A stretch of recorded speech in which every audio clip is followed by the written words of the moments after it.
Okay, what's going on, everybody? We're here doing Mario hack. It's Mario X World or Mario World X something like that. No, it's Mario X World Chronicle Second Edition returns. It's a really long title. It's by Anikiti. Pretty sure I just pronounced that wrong, despite the fact that I know how to pronounce Japanese. It's Anikiti, something like that. Anyway. If you're not familiar with this guy, he made the Luigi's Adventure series, which means that this hack is probably going to offer up some kind of challenge, which is okay. I mean, I don't remember how many exits this was. It's pretty big, though. I'm pretty sure this is an entire hacked Super Mario World ROM, so that's going to be pretty fun. I kind of wanted to hold off on doing another Mario hack because I kind of wanted to wait until I had something, you know, somewhat of interest to talk about, kind of pertaining to real life and all that stuff. You know, what I'm going to talk about today is, like, kind of silly, but whatever, you know. That's just how things go sometimes. So we're going to get into this and obviously do a one-player game because there's nothing else we can do. By the way, this is in Japanese. I believe that in the post over at SMW Central, they do mention that there is an English patch, I think. I couldn't find it. And, oh well, you know, we'll just have to hope that we can get through without it. So, it's going to probably be an entire Mario hack in Japanese, and hopefully we won't need to read anything too important. But, yeah, that's what we're going to do. So, this is great. You know, starting off in an ice world, it's all fun, right? Usually that's like world 6 or 7, and we're already screwing up. So it's gonna be fantastic. This is gonna be great. It's gonna be awesome. Can't wait. Yeah, we knew that was gonna happen. Oh well. I'm cool with that. But anyway, kind of going off of you know, what I was talking about earlier. I do kind of have a story. It's kind of interesting. It's gonna link into another story, sort of, because they are pretty much related. But I don't know. I kind of found it interesting. I was informed about some stuff, and yeah. So anyway, I work in a cafe. I work in a bookstore, and yeah, it's not the greatest job. You know, I'll admit that right off the bat. You know, no one should really have to work retail, but you know, I think retail is one of those things where everyone, even though I say no one should have to work in it, everyone should, and I'm gonna contradict myself here. Everyone should have at least 1 year of experience working in retail or food, because a lot of the customers that we have and come through are dicks, they're assholes, they're bitches, whatever you want to call them. Insert mean name here.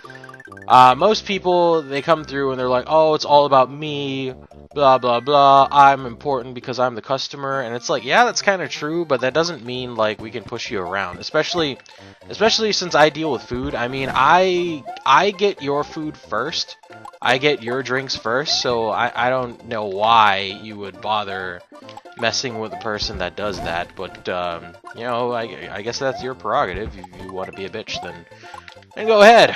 I'm not gonna stop you, but, you know, challenge accepted, right? Anyway, moving on with the actual story. I have this coworker who is a homophobe. You know, that's kind of your thing. You know, that's your thing. Just don't make it public. It's really unsettling. I personally have no problems with gay people, lesbian people, bi, transgender, whatever. You know, I mean, it's 2012, guys. You know, get with the program, be accepting, and all that stuff. And we lost that, so that fucking sucks. We haven't saved in a while, so we should probably do that and avoid unnecessary failure, even though that'll probably happen a bunch. So, you know, there's that. But yeah, it's kind of a giant homophobe, and so she has kind of all of these weird, outlandish theories about people. On top of just being prejudicial in general. So this is already going great, huh? This is already going good. I have no idea what that was. I'm guessing that was a snow-covered block, maybe. But basically, she had this theory the other day, because she thinks one of our managers is gay, and she's, you know, she's really not too happy with that, you know, being a homophobe and all. So it's just one of those things where, you know, she had him eat cheesecake, or you know, she gave him a sample of cheesecake or whatever, and he's like, oh, you know, yeah, I like, you know, likes it and whatever. And I mean, like, you know, who really doesn't love cheesecake, right? I mean, cheesecake is so good, so sweet and delicious, and we're already at the Switch Palace, so that's great. Oh, great, it's one of these. So yeah, I mean, like, you know, who doesn't love cheesecake? But basically, she came to the conclusion that if you love cheesecake, then you're gay. I'm pretty sure that's not true, because I love cheesecake. I have a girlfriend. Last time I checked, I still love women. Pretty straight guy. As far as I know, I don't know. Maybe this is a process that takes like a really long time to culminate into fruition, if you will. But last time I checked, wow, this is like a that level in Super Mario, the first Super Mario. This is like World 2-1 or something. It looks familiar. Anyway, but yeah, last time I checked, I'm still pretty straight.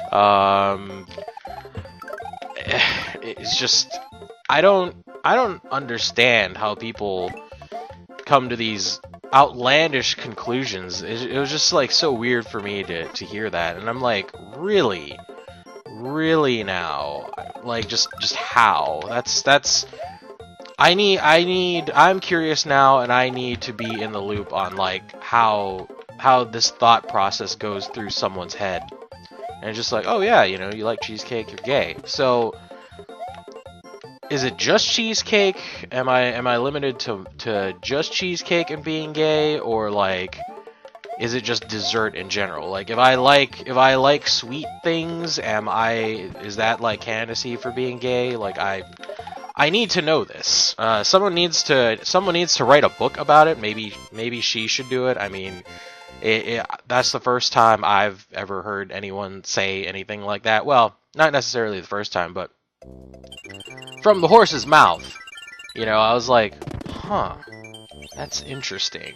I'm pretty sure that's wrong, but then again, that's just my opinion, that's my conjecture, so but logically speaking, I'm pretty sure I'm near 99.9% repeating sure that eating cheesecake is perfectly acceptable and does not make you gay, but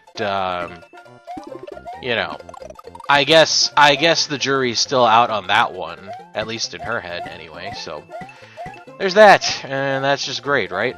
I mean, wouldn't you like to? Oh my God, wouldn't you like to come to work every day to that? I mean, seriously.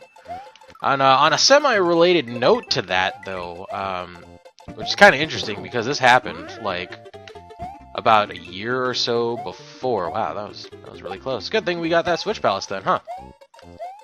It's a good thing we got that Switch Palace. Okay, good. But a year prior to that, I was listening to the radio with one of my friends when we were out, and apparently, okay, this is what we heard on the radio, that apparently, if you like yogurt and you're a man, that makes you gay. And I mean, you can imagine like what our reactions were, and I'm like, really now? Like how? Okay, that was death. That was death too. There we go.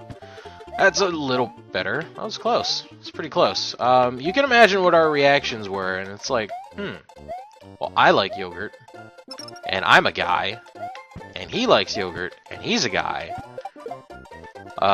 You know, we both have girlfriends, so it's like, I'm not sure that there's any basis in that. I'm pretty sure last time we both checked. We were pretty straight guys, so